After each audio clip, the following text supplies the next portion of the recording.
It's not because of COVID, it's because of the lockdown.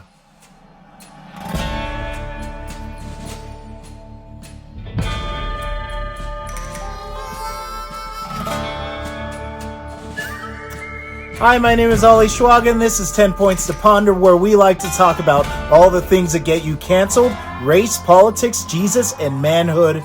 Today, I want to talk about the subject of COVID lockdowns, the unending nightmare that we are living through. Just today, my son came back from his second day of school and had basketball practice. And as he's playing basketball, the coach tells the kids that they need to play basketball 6 feet apart from each other and try their best not to have any contact. It's basketball, for goodness sakes.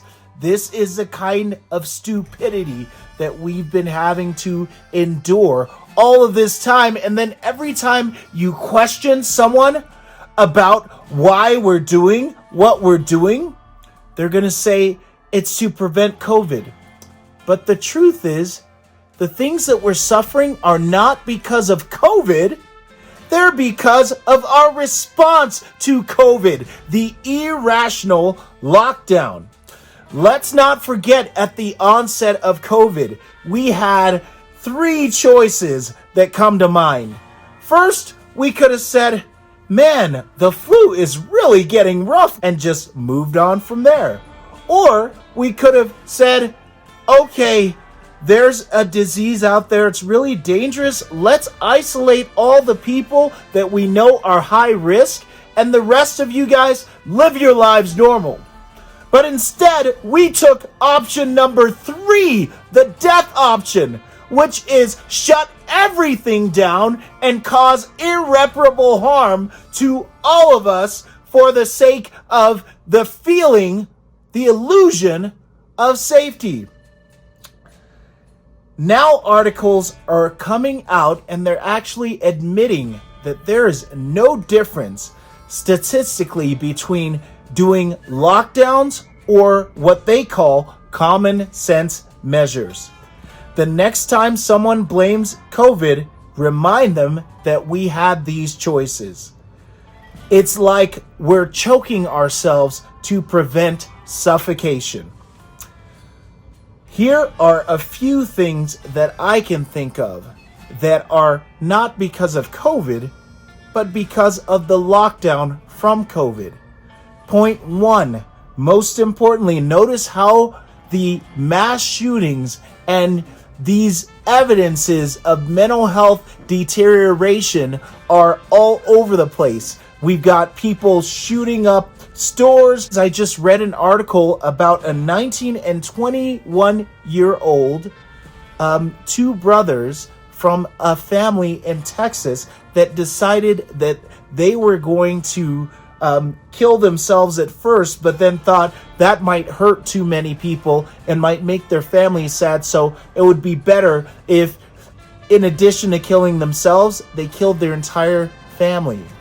And so 6 people were shot, which is absolutely tragic and sad. And, my heart goes out to this family, but I think of how many times we're hearing these stories of people's mental health deteriorating, and I can't imagine that their mental health was helped by having been locked down.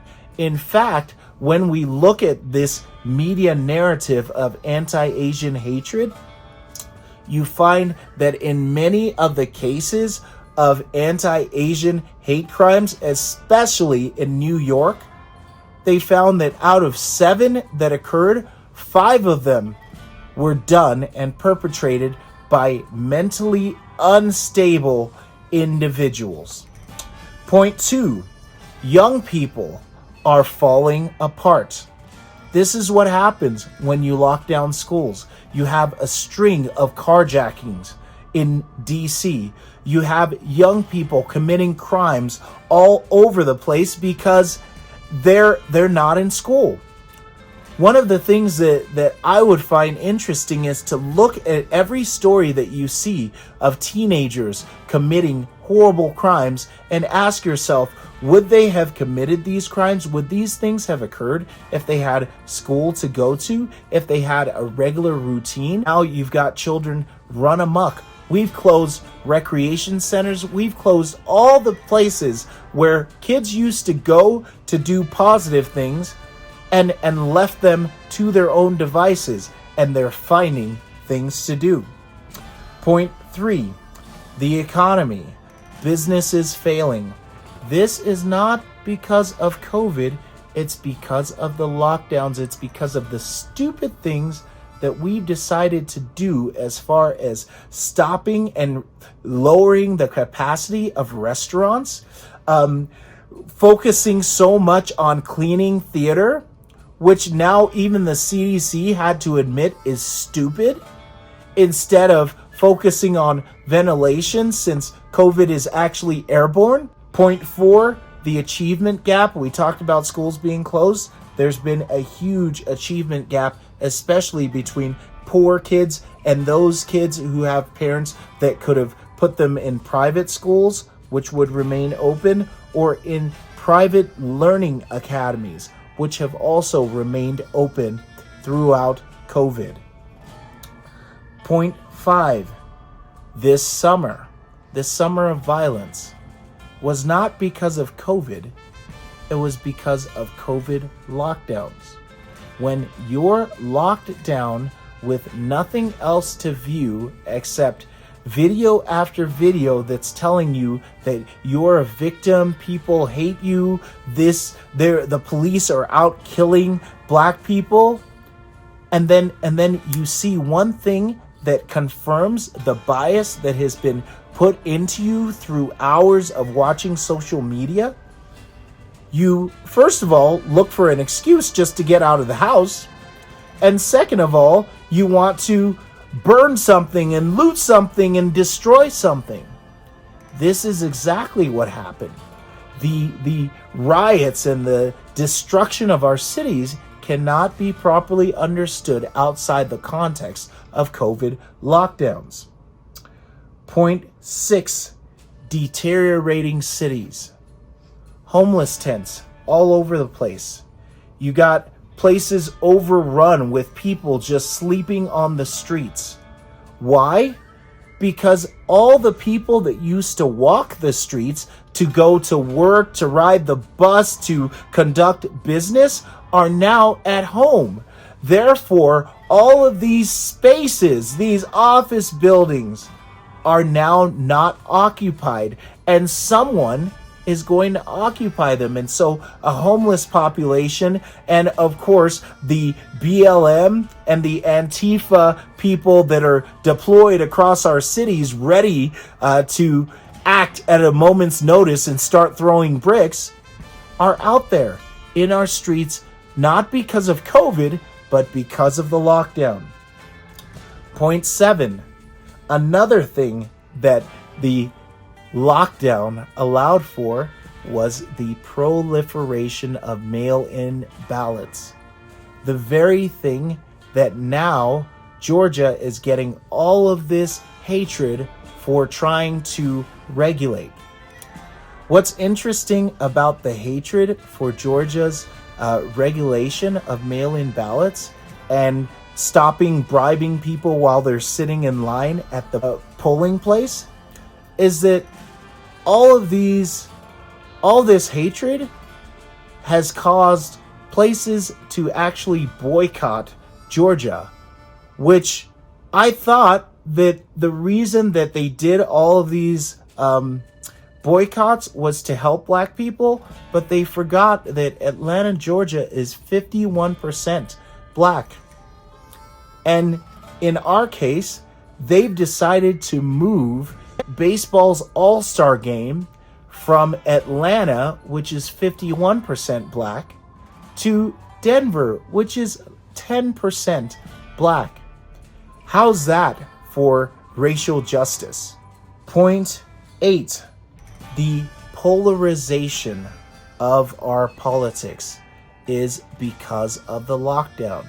Now people can live in their echo chambers, and because they're not getting out and interacting with other people who might be different than them, who might have different ideas than them, but they still work together to achieve common goals in business and in school and all these other areas and spheres. Because we don't have that interaction between people, then we start watching social media and believe that everything that we say is right, and everyone seems to agree with us because they like what it is that we're saying.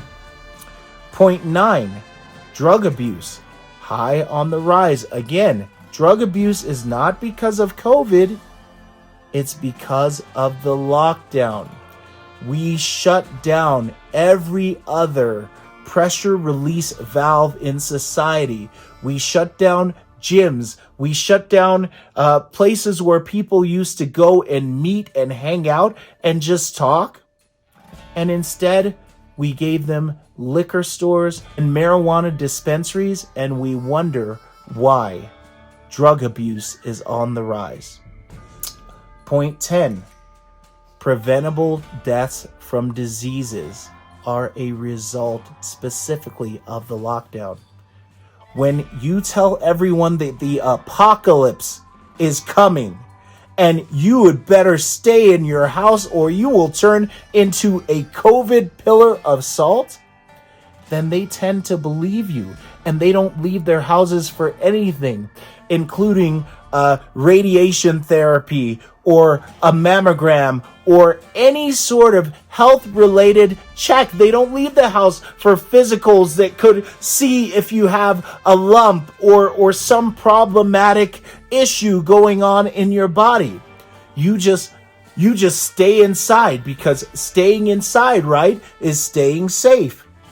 And yet there were those that stayed inside and kept themselves from discovering and treating things that ended up killing them.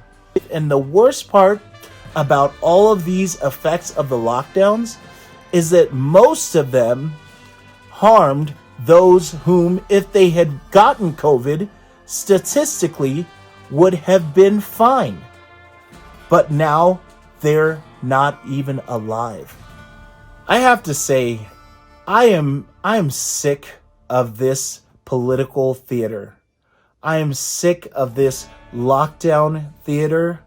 I'm sick of pretending like masks actually work and are helping me. I'm just sick of it all. It's going to take people just deciding that, you know what, screw it, I'm not going to wear a mask. It's going to take normal people figuring out that we need to learn to live with COVID and not allow it to control our lives. Those are my thoughts. What do you think? Please like, comment, subscribe, and share this video. My name is Ali Schwaga, and this has been 10 Points to Ponder.